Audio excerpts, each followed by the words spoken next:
that many times I'm sure that we've all taken time just to stop and reflect many times when we hear what's happening in the news or read the newspapers. Where's all of this leading to? What's going on here?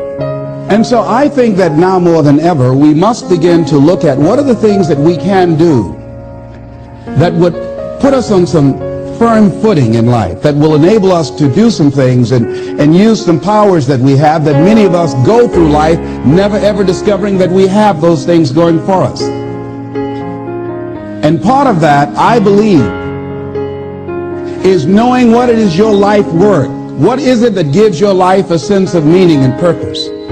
Because once you find that, it puts you in your power place. See, if you know what your life work is, I encourage you to start working on it. If you can't do it all at one time, do just a little bit of it. And if you don't know what it is that you showed up to do, if you don't know why you're here, I encourage you to find out what your purpose is here. What is the meaning of your life? What will be different? Have you ever asked yourself that question? I've done that. I remember coming from a friend of mine's funeral, and I was reflecting on how much time I had left. And I went for a walk in a park thinking about this guy whose life was so promising. And I mean, he wasn't an old guy. He was quite young, in fact. And I thought about all of the things that he said he was going to do, and he never got a chance to do those things.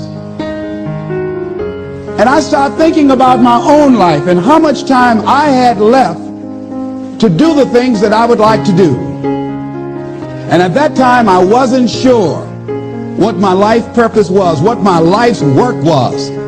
I wasn't sure about it at that time. And I thought about it quite a lot. I had some idea, but I wasn't convinced. That I don't think I felt worthy. I didn't believe that it could be me to do this kind of work that I'm doing right now. And I say to you that if you begin to take a conscious effort to find out what it is that you're supposed to do, I say that it can literally save your life. I said that it can literally save your life.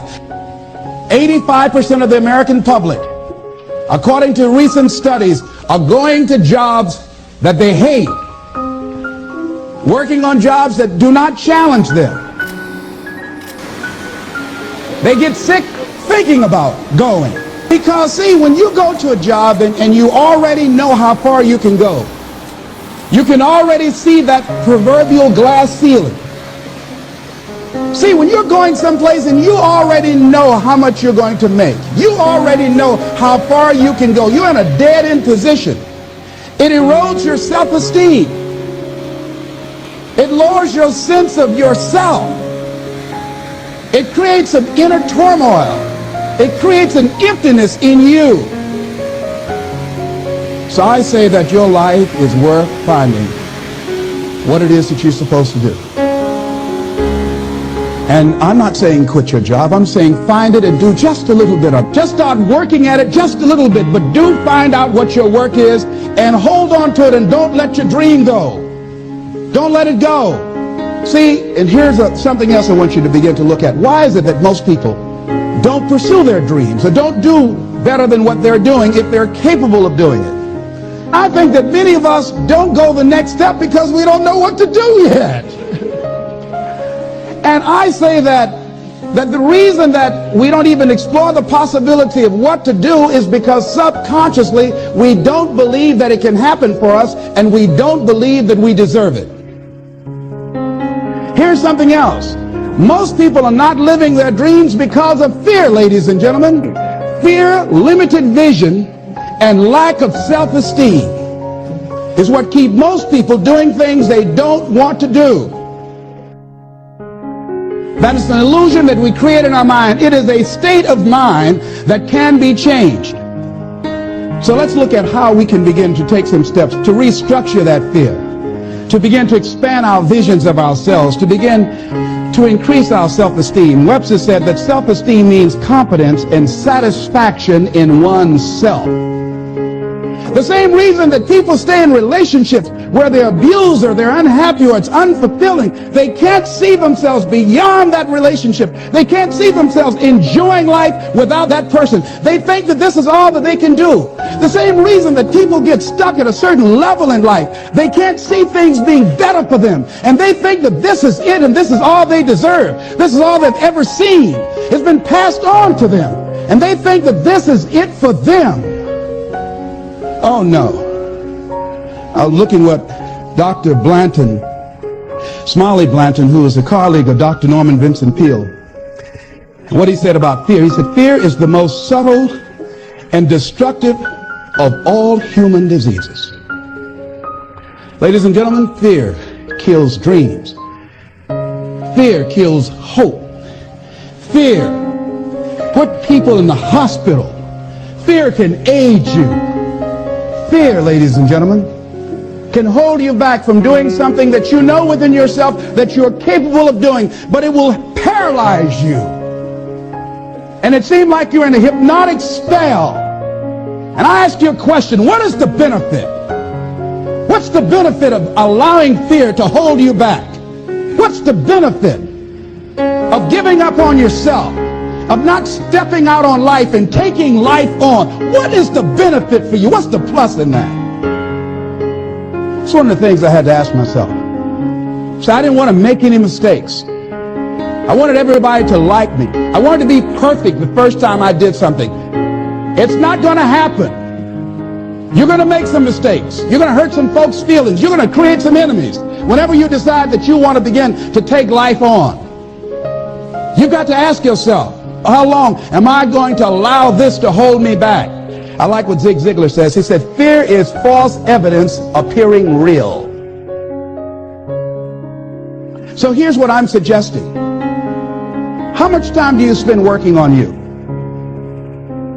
How much time do you spend every day working on your dream? In the last 90 days, how many books have you read?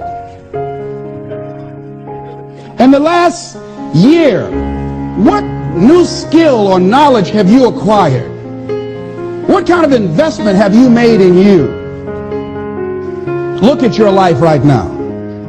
Whatever you've done up to this point in time, your life is working. Whatever you have produced, it came out of you as a result of the kind of person that you have become. It's a result of your choices. It's a result of your consciousness. Now you have to ask yourself, are you satisfied with what you have produced? Is this what you want? Would you like for things to be better than this? Do you believe that you deserve better than this? Or are you content? This is it. You don't have to do anything else. That you've already resigned yourself in life and say, well, I'm happy. I'm not starving like the people in Calcutta. So I'm saying that as you begin to look at where you want to go, if you want to make it today, and things are changing so fast, you have to literally run to stand still. I'm saying that you've got to make some conscious effort to begin to work to develop you. Are you allowing yourself to get off the hook like that?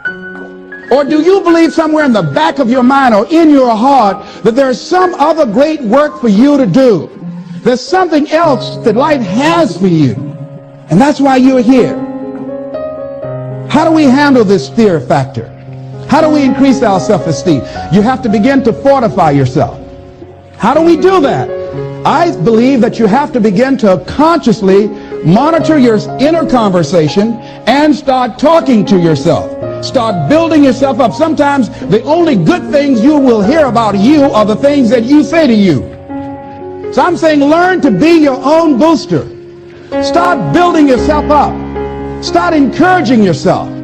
Start saying, I can do this. I can make this happen.